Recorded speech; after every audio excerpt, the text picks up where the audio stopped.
Hi everybody. I'm gonna present how we could visualize ONNX models using the Zetane software and how we can use this visualization to improve the performance of our neural networks.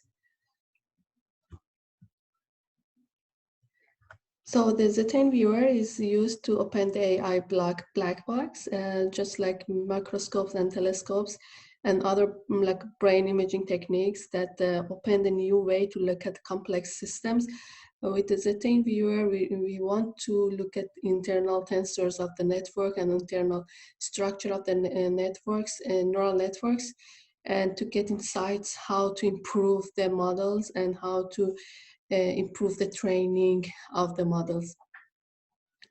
And the free Zetane viewer can be used to visualize the architecture and tensors of the ONNX models. So you can easily load your ONNX model and see the structures and internal tensors. And to get the Zetane viewer, you can have a look at our GitHub page or our website page, and you can download it for Windows, Linux, or Mac. So in this presentation, I'm going to present some examples of how visualization helped us in a few projects. And I categorized the different aspects into 3 different groups of data, network architectures, and internal tensor inspection. And because of the limited time, I only focus on the segmentation problem. Just a few words on segmentation. So the goal in segmentation is to assign a label to each individual pixel. It's somehow like a classification, but for each pixel. And we have 2 different main segmentation categories. The first one is semantic segmentation, and in this, the second one is instant segmentation. So in semantic segmentation, we don't care about different objects from the same type, and we consider them as one class, as you can see in this example. But in the instance segmentation, we care about different instances of each category. So in this case, we have 6 labels or 6 classes. 5 for different people and 1 for the background. While in this semantic segmentation, we have only 2 labels, 1 for the people and 1 for the background. And to evaluate segmentation, there are different measures used.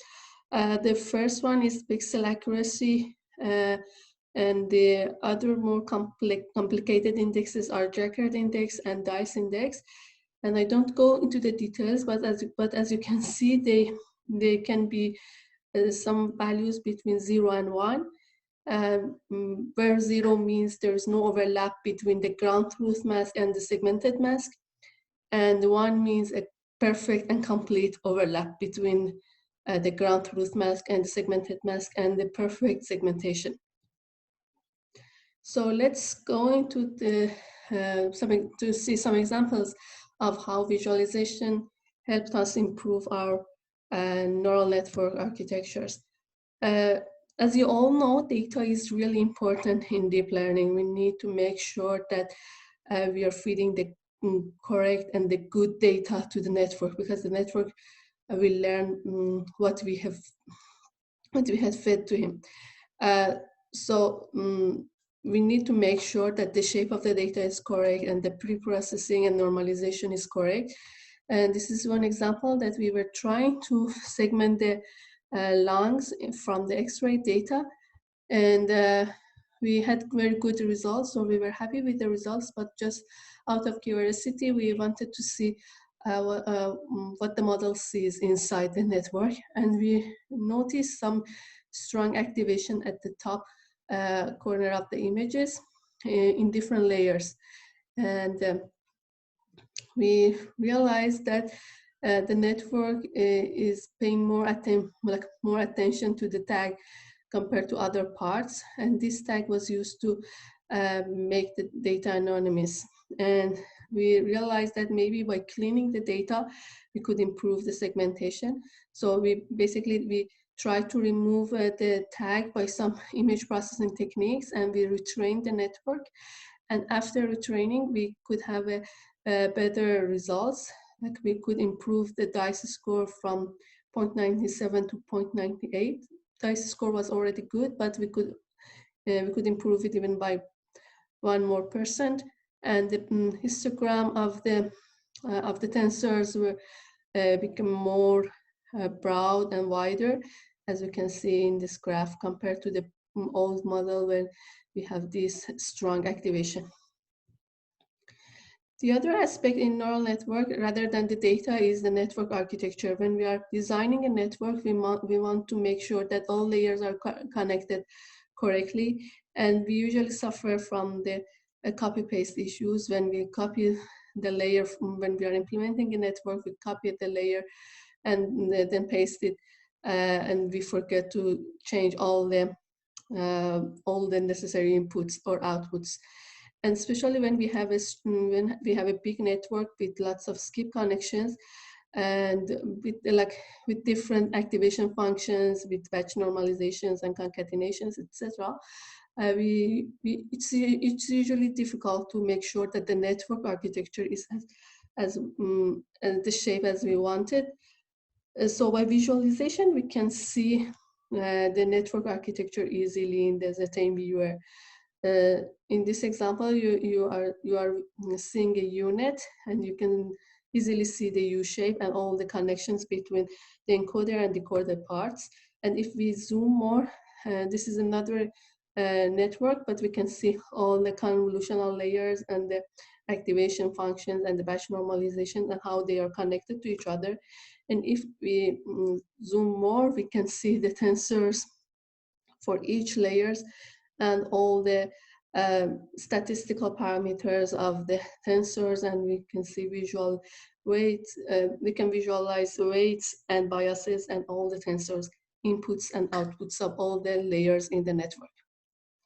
And this is another example how we can use visualization to verify the network architecture design. We usually use a piece of paper and draw the architecture on that.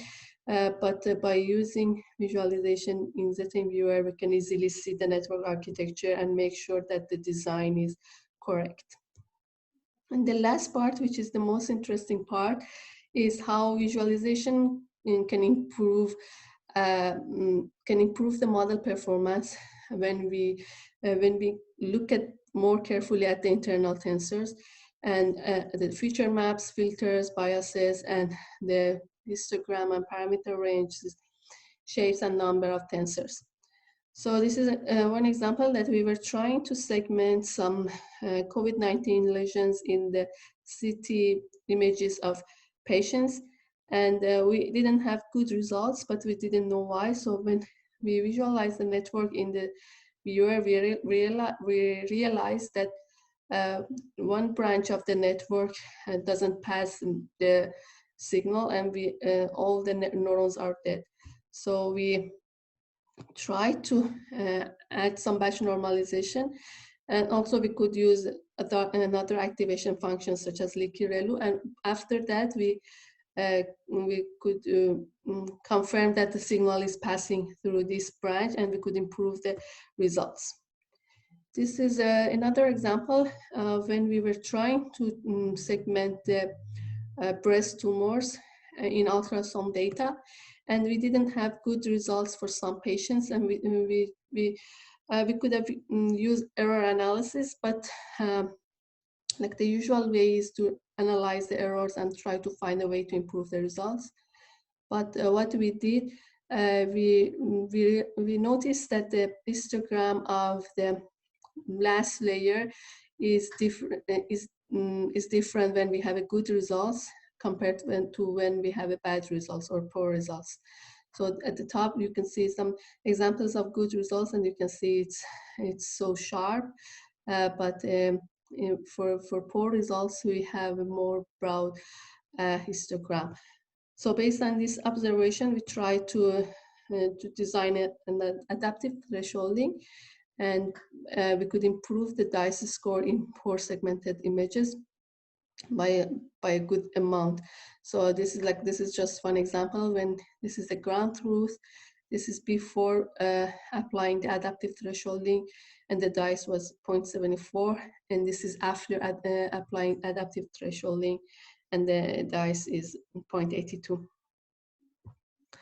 So thank you very much, and if you're interested to use the viewer, you can have a look at our GitHub at Zetane/viewer. And thank you very much.